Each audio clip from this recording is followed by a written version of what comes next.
Hello everyone, it is me, MrDynasty, and I'm back playing The Legend of Spyro, Part 2. Last time I gave you all a huge long lecture of, well, my childhood, what I think of this game, what I think of the originals, but the license, the combat, the mechanics, and the greatness of this game. So I did talk a lot in the back one. In the previous part, quite a lot actually. Because of that, I've got no topics to talk about now. But I don't mind, as long as I get to enjoy the game as I've done multiple times.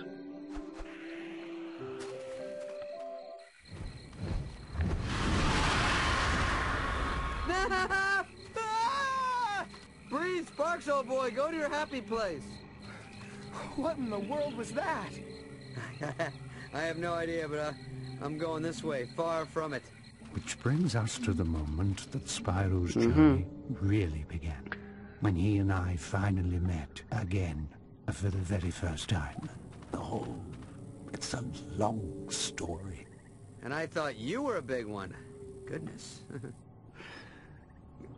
You're alive. But it's too late. Too late. Too late for what? Who are you? Do you know me? Where do I come from?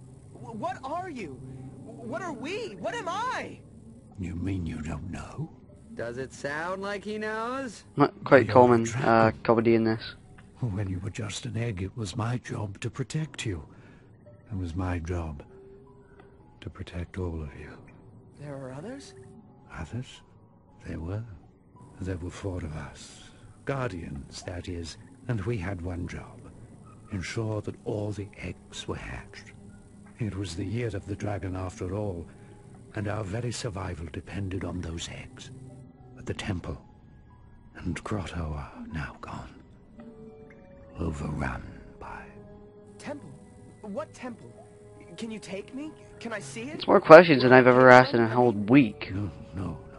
Who knows what forces... Yeah, he asked about like 10, 20 questions. You don't understand. After they came for you... They? Well, who is they? And why did they come for me? Because the prophecies spoke of a purple dragon. A dragon born only once every 10 generations. 10 generations, that's 1,000 years. You. Does that mean him? Wait. This guy, Spyro, some special once-in-a-purple thing? I think English you motherfucker, you might speak mix it? that one up. Whoa, that's a little bit of a stretch. I've heard some doozies in my day, but that takes the cake. Spyro, is it? Well, Spyro, I assure you that I'm telling you the truth. The Dark Armies attacked, intent on destroying the eggs and killing the rest of us. And they nearly succeeded. And then they lay siege to the other islands. We were at war. Yay, I found a drink. And here's an official cutscene, not in-game. For many years we fought all over the islands. Brutal clashes with the armies of the Dark Master, who was intent on preventing the prophecies from coming true. The other 3 Guardians and I led our small but valiant forces into battle after battle against our ruthless, mercenary foe. And when we were beginning to turn the tide, Cinder came. Cinder? Yes, Cinder. Cinder was, is, monstrous, horrific, ferocious. Black dragon that fills the skies with terror. An unstoppable force of nature. Yeah, you had me at ferocious. Listen, sounds like that thing that was chasing us, Spyro. Yes, she still searches for me. And years ago I watched as Cinder plucked the other Guardians from the fields of battle, like so many ripe grapes from a vine. Without them, our cause is lost. Only I, Ignitus, managed to escape. Not that it matters. Cinder now rules all, and I sit here wondering what might have been. what else I might have done. Wow. Sounds fun. I want to hang out with this guy. Yeah, why have you given up? I just find out that I'm this special dragon, and you tell me all is lost? That I have no home or family left? I've come way too far to give up now. I want to see where I come from. Hold up, Savior Boy. Were you not listening to this guy? He's talking about flying dragons and war and horrible... This is bad stuff, alright? I don't know if we're hearing the same thing. Yes, Spyro. It's not as simple as that. It's true, the prophecies spoke of the purple dragon destined to put his stamp on this age. But the prophecies didn't foretell the devastation that surrounds us now. Maybe you're right, but I'm willing to try. I want to take the first step. You're actually gonna go along with this lunatic. Very well then. We'll go. You deserve to see your beginning before it all ends. If it sounds like I'm not enjoying the game, trust me, I am. He's telling us I'm enjoying the game so much. Maybe we should, go back to the fort. Whoa, what happened there? Why did it end so fast? Oh well. Basically, we're going over to see where the first cutscene was put in. And if you haven't seen the first cutscene, of course, it's in the first part, like one of the very first things you see. Well, it is the very first thing you see, soldiers must have almost. knocked the other two statues out of place. Heathens. What other two statues? On the other side of this door are two statues just like these. When all four statues are positioned correctly, the door opens. Yeah, good. I was never good at geometry, so what do you want us to do? Spyro, I need you to get in there and move the statues in place. Me? How? There's a small tunnel that animals Small use tunnel. to access the caves. Find it and use it.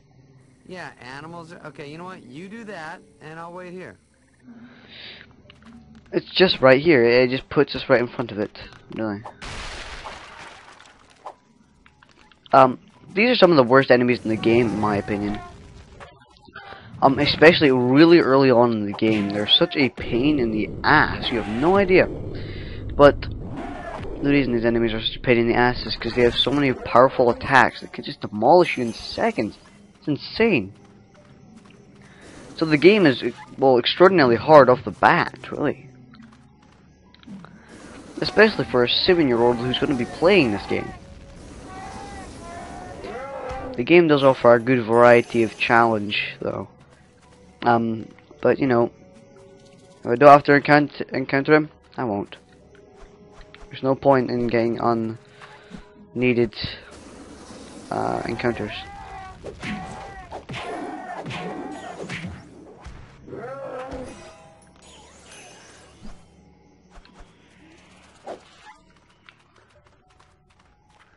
Well, look at that.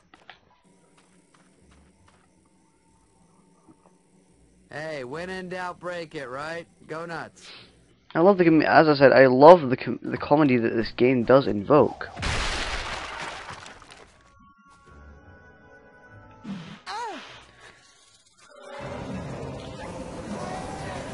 Here is basically just a firefight. This is a general thing. The game will do this actually quite often on you, where it will put you in a blocked off area or blocked off room where you will have to fight off against a maelstrom of enemies. Of course, all of these being the ones that I hate despisely. Only them. The first time the time that I played this on my Xbox, the first time I ever played it when I was young, and I had it on the PS2. But the first time I played it on the Xbox, which is only less than a month ago, I never thought that these guys stopped coming after a while, but in fact they do. They will actually stop coming after you defeat like a great bunch of them. They always come in about 3 pairs of like this. They come in about 3 pairs, and there's about 6 pairs of 3, or so I remember. These guys basically just come every now and then. But in this firefight type area, we have to fend off against these guys for a certain amount of time. Then we have to move the statues in place before the scripting gets reassigned, and we have to defeat them all over again. Sorry about that. Pardon me. But we are given enough time to actually do this now, before the firefight actually starts again. Doing this will, of course, open the door and cause Ignitus and, well, Ignitus to get in.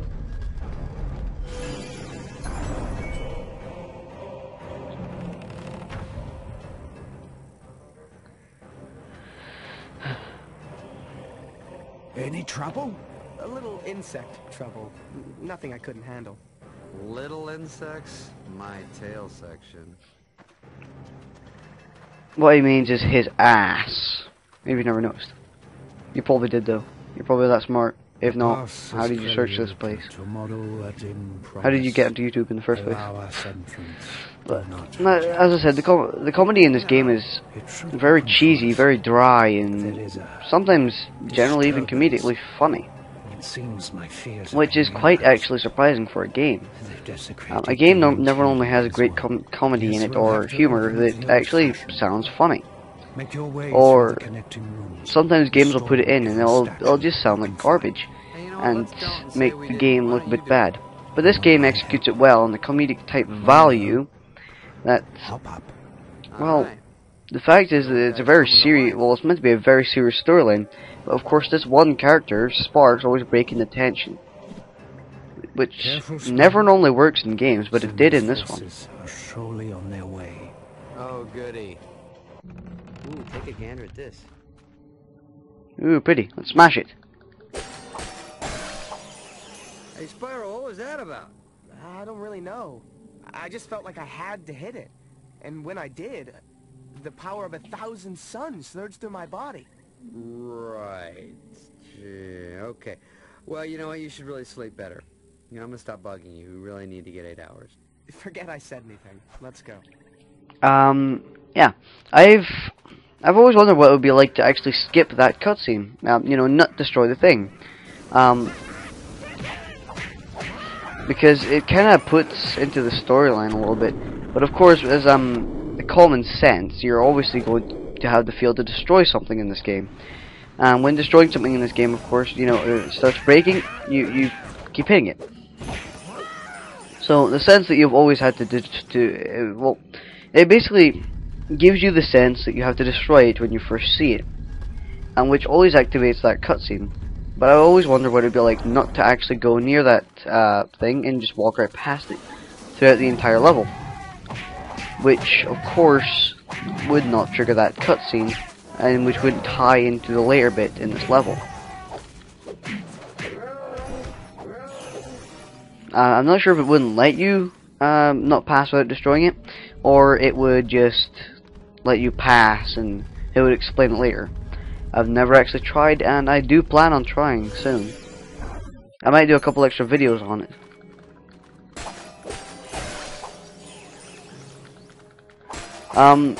The first time I complete, well, the first time I'm always going to say the first time on the Xbox, because I don't really know much about my other one, you know, my PS2 one. That's quite an entrance, young dragon. Oh, fuck. Accidentally pressed the button. Don't worry, you never missed anything What are good. these things? These are spirit gems. A gift from the ancestors. What kind of gift?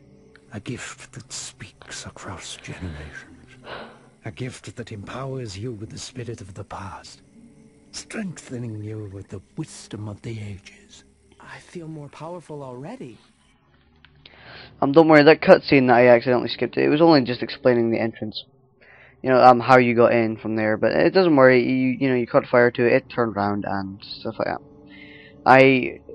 It was an accident, so please don't hurt me, please don't hit me.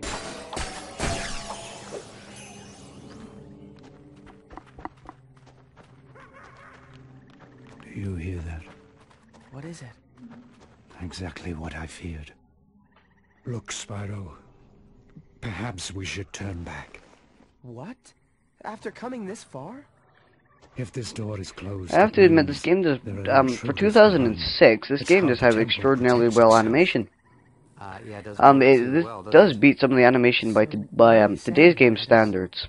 What I'm saying is Um, the only way the I door don't will really, open. well, I can't really think of an Don't say example, it. but I do know there are The some. intruders are kicked out I of there. actually hate to Didn't regret I it, just but say the don't say reloads it? in Syndicate would relate to it. I don't really like the reloads in Syndicate, well, in the game Syndicate, and, well, yeah. Although I do still think Syndicate is probably one of my top 5 favorite games of all time.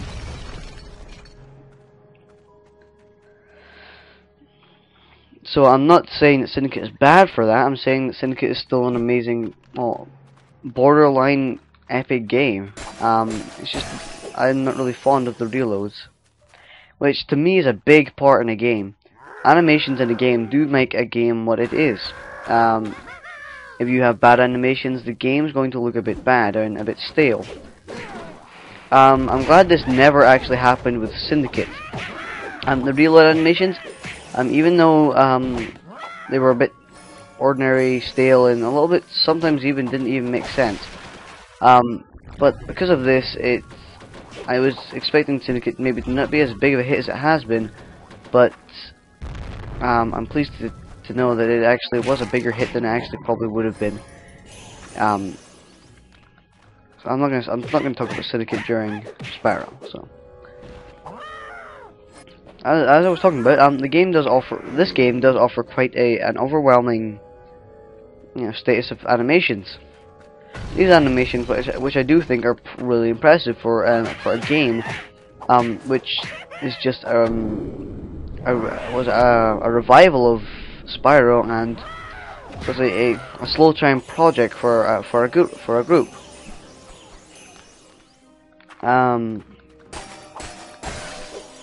All in all, the animations in this game do make this game what it is today.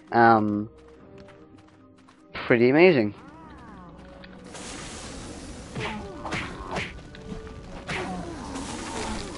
As I said, I do like to put tactics into the game, and what I was using right there was the tactic that I of course use fire and then hit them. Set them on fire for a while, then hit them 3 times, and then set them on fire again.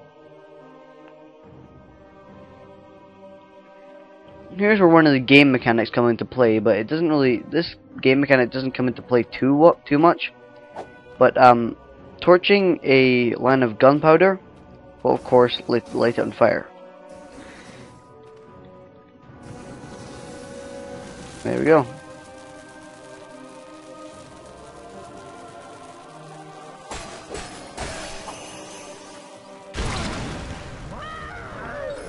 Try not to be like a retard and stand near it like I did. As I said, this game was a low budget game. Made in about 2 years worth of time, which is really amazing for a small company that wants just to revive this the generation of Spyro.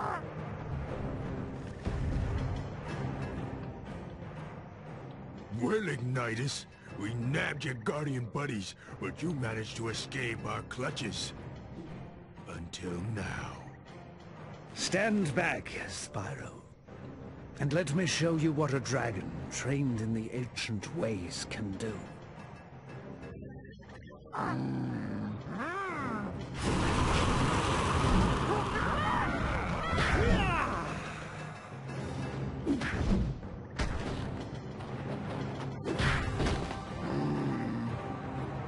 Whoa, the big guy's got some moves.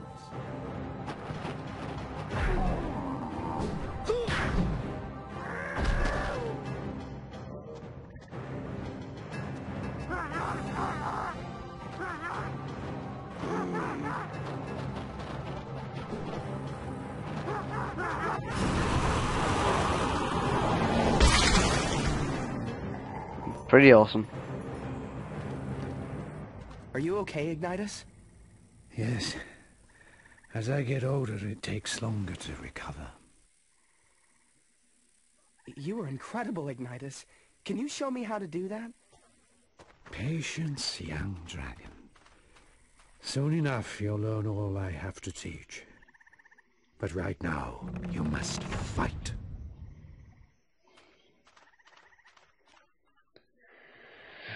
It's a shame you don't really actually get the crystals behind you, I think. No, you don't. You don't get the crystals behind you that Ignitus, of course, burned all those guys with, torched them. It's not. It doesn't do an impact on the game. Don't worry. I'm just saying it's a shame you don't really get them as like a bonus.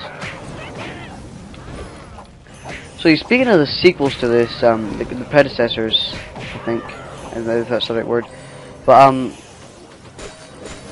am planning. I really want to do them, but I don't.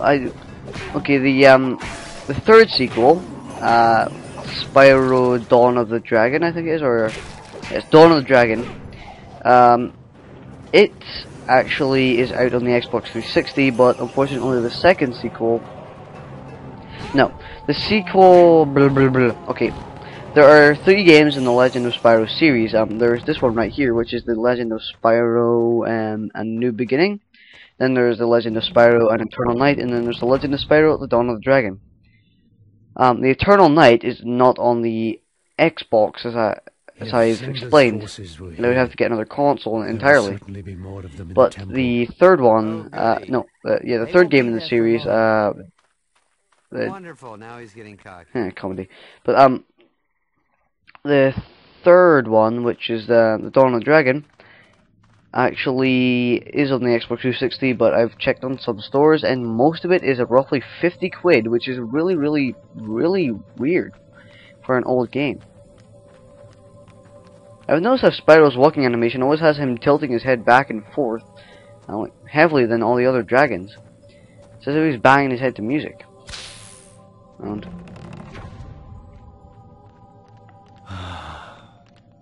home, sweet home.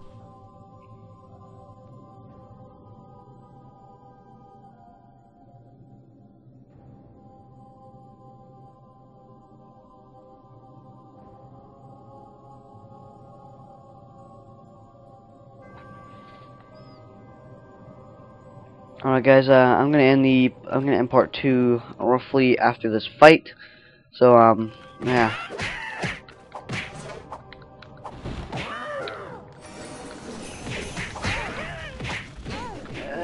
Please don't kill me. I love how this is just like one huge clusterfuck.